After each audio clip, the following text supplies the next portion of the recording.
How to kill feelings for anyone. How to kill feelings for your x.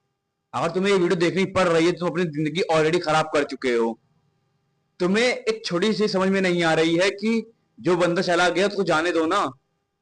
Feelings is bullshit. अगर तुम्हें feelings हैं किसी चीज पे, देखो इस चीज नॉर्मल है, लेकिन अगर कोई बंदा चला गया है, कोई बंदा अगर तुमको डंप कर गया है, तो तुम्हारे अंदर इतनी समझ नहीं है कि तुम्हें भी उसको डंप कर देना चाहिए।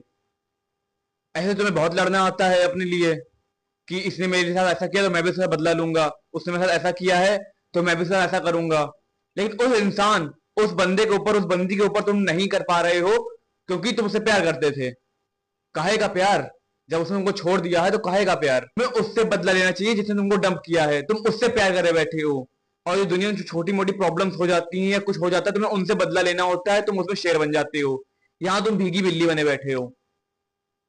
तुम मेन चीज समझ ही नहीं पा रहे हो कि ये फीलिंग्स एक बहुत बड़ा ट्रैप है तुम्हारी जिंदगी से, तुम्हारे लक्ष्य से, तुम्हारे गोल से तुमको डिस्ट्रैक्ट करने का।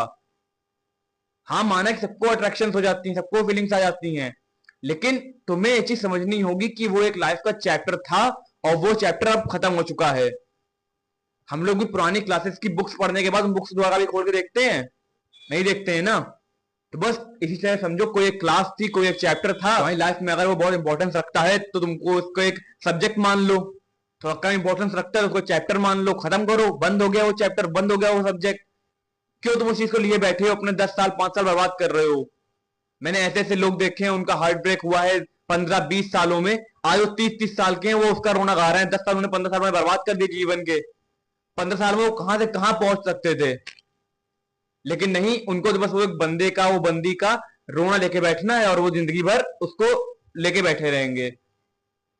तुम्हें ये चीज समझनी होगी कि वो तुम्हारी लाइफ में आया था, तुम वो चीज डिजर्व नहीं करते थे, या वो चीज डिजर्व नहीं करता था।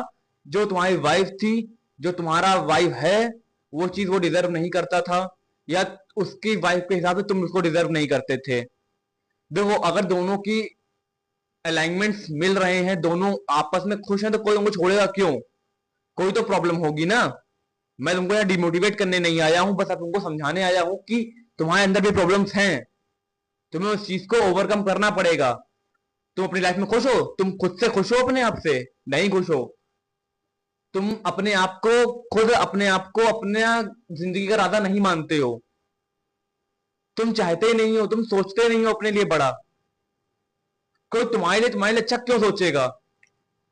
जब तुम खुद अपने लिए अच्छा नहीं सोचोगे, तुम खुद अपने लिए अच्छा नहीं करोगे, तो अपने ख्याल नहीं रखोगे, कोई तुम्हारे साथ क्यों रहेगा?